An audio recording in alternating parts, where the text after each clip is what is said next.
So behind me is the castle of Shkodër, Rozafa's castle, and it has a really interesting legend. Three brothers in medieval times, they were trying to build themselves a place where they could protect themselves from foreign enemies. The most interesting thing about the castle is the legend. A really interesting legends for three brothers in the medieval times. They were trying to build a place where they could be protected up this hill because it's a really strategic area. And the thing is that they worked all day long building the wall castles, but all day they worked, and in the night the wall fell down, and every morning the walls of the castle were down. So they were working like that for weeks, and they had to ask themselves why this is happening.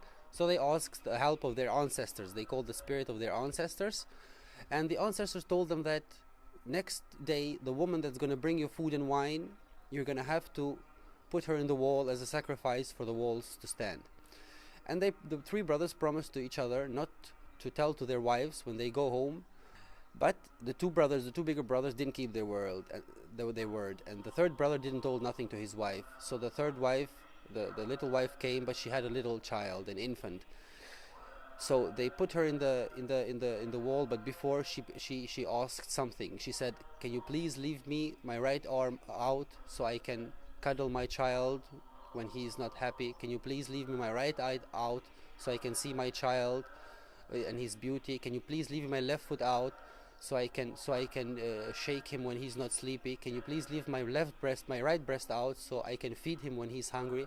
And then they put him to the wall. And since that day, the walls of the castle are still standing. And if you go into the castle, you'll see this white milk, we call it, falling from the walls of the castle, and we call that the milk of Rozafa trying to feed her child. So that's pretty much in a short words, the story and the legend of the castle.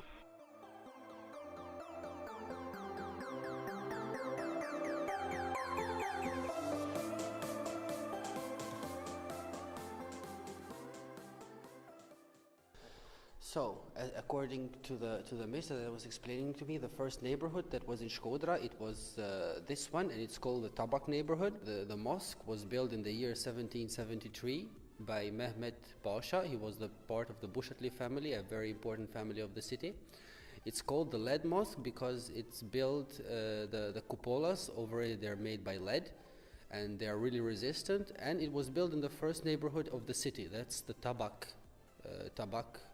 neighborhood. Then it started to the area to be populated around the castle because the castle was the epicenter of the civilization in the city during the Ottoman invasion. From 39 mosques that used to be before the communism time in Albania, this is the only ones left still standing because it was declared national heritage before the communism declared an atheist state. During the winter time, this mosque, the lead mosque, is always underwater because the water level here in Shkodër it's always unstable because we have 3 dams around. And this winter, the water used to be 1.5 meters inside the mosque, but it's really resistant because it was built long time ago, and older buildings are much better than the new ones. So.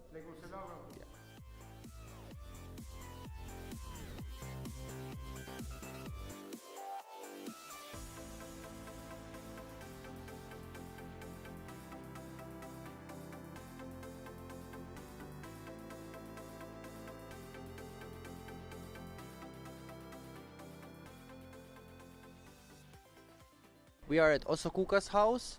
That was an Albanian patriot who sacrificed his life for the country. And this is the Albanian National Museum.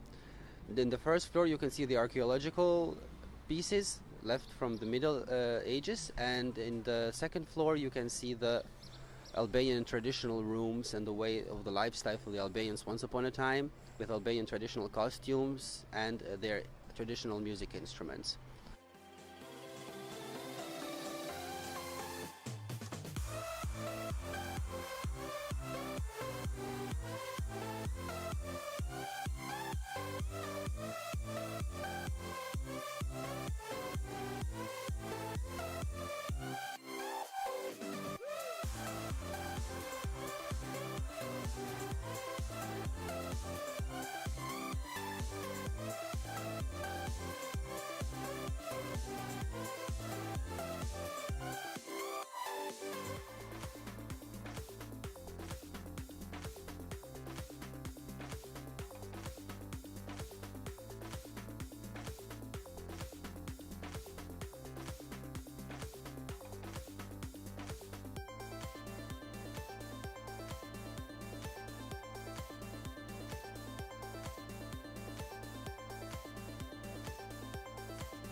Yeah, come. Go and wave.